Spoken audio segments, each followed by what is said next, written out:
This time I'm making a multi-purpose scrapbook album, which I'm mostly going to use as a storage for my die sets, but maybe later if I have too many die sets to keep in here, I will have to use this as a photo album or something. We will see. I used a regular cardboard box for my cover. I received this in mail at some point, and I didn't know at this point what I was going to decorate it with, so I applied a white layer of gesso all over it. I also planned to make either secretarial or corner pockets, so I'm showing you the materials here.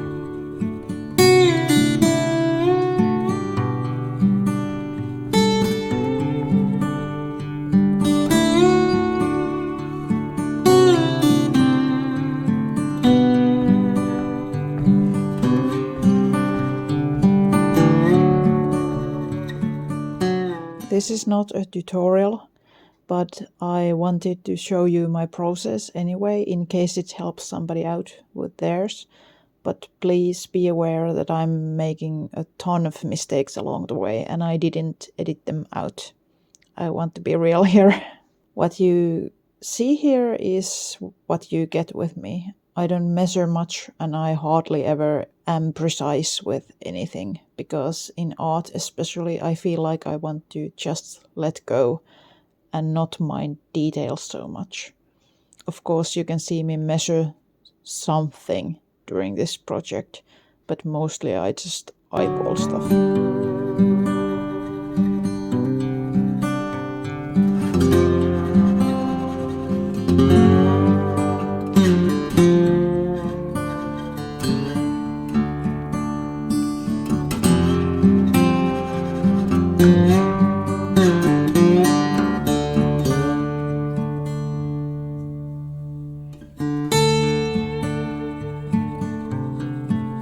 This is me using a scoring board for the first time, and as you can see here, I was a bit thrown off by the fact that the manufacturer had followed inches and the centimeters were at the bottom, and the scoring lines didn't match the centimeter system.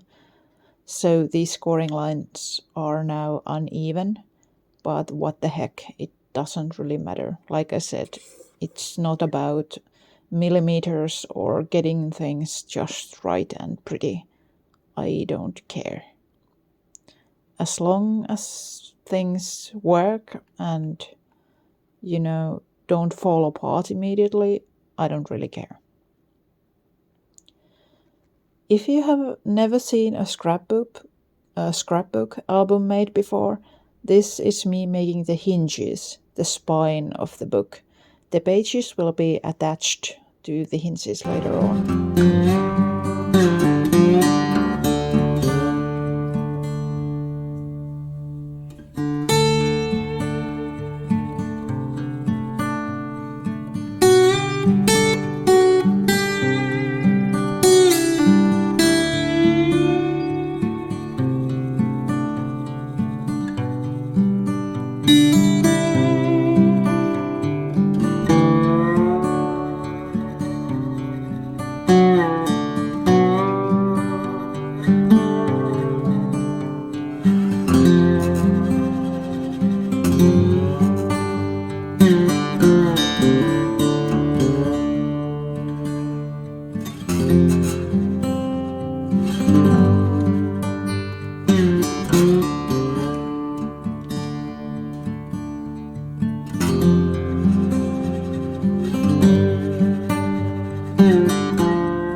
By the way, this was my first big mistake, maybe.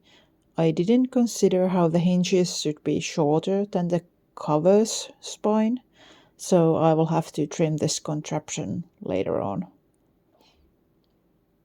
I'm using the clips to secure the glued hinges while they dry.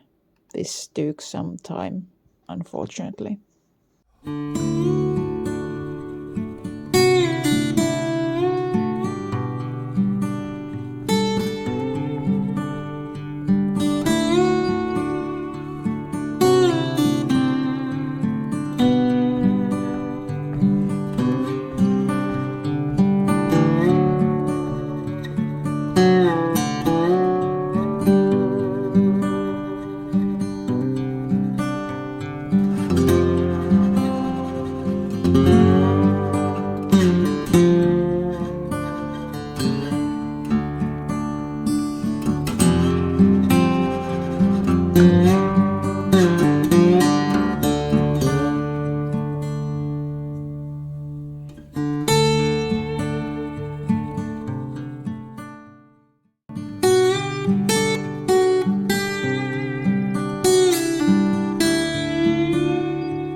I decided to widen the spine, so I cut away the original spine and replaced it with another wider piece of cardboard.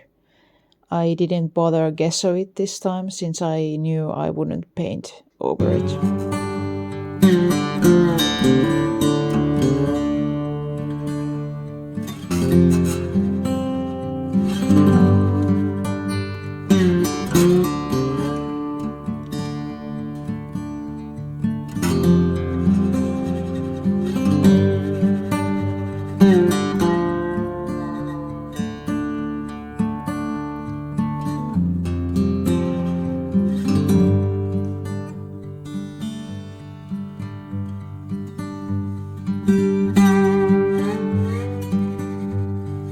Now this was my second major mistake.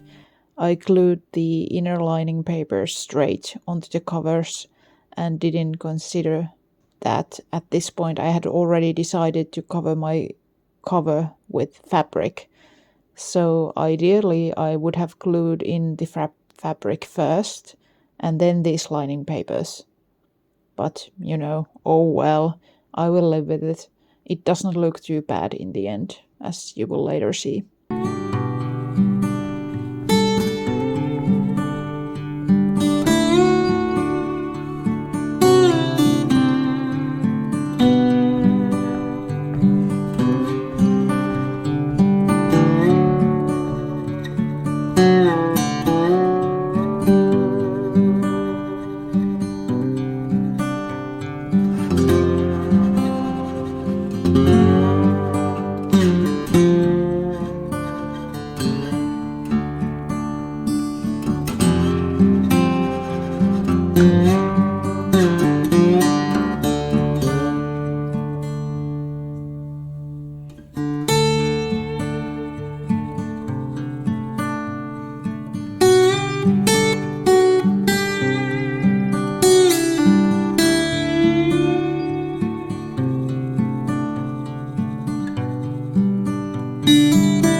contrast between the dark grey fabric and the light colors of the lining paper is a bit stark, maybe. But you know, they are both grey, shades of grey, and I like it. I think this looks okay so far.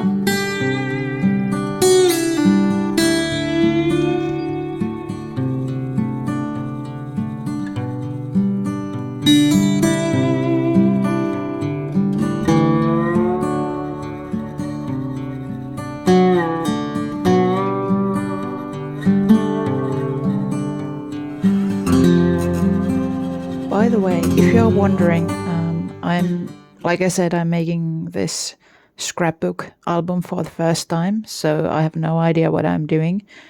But I'm following a tutorial by another YouTuber. I will link it down in the description box for you, so you can follow it along and maybe do better than I am doing.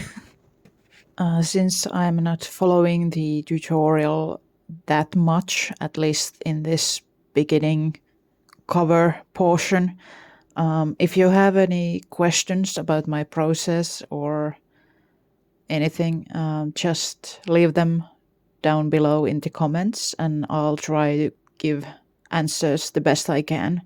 Unfortunately, I didn't measure much, like I said, during the process, so I might not have exact measurements. But let me know if you guys need anything or any help, and I'll try my best to assist. Let's see how the actual page bases turn out in the next video. This was just me making the covers. Thanks for watching, and I'll see you in the next one. Bye!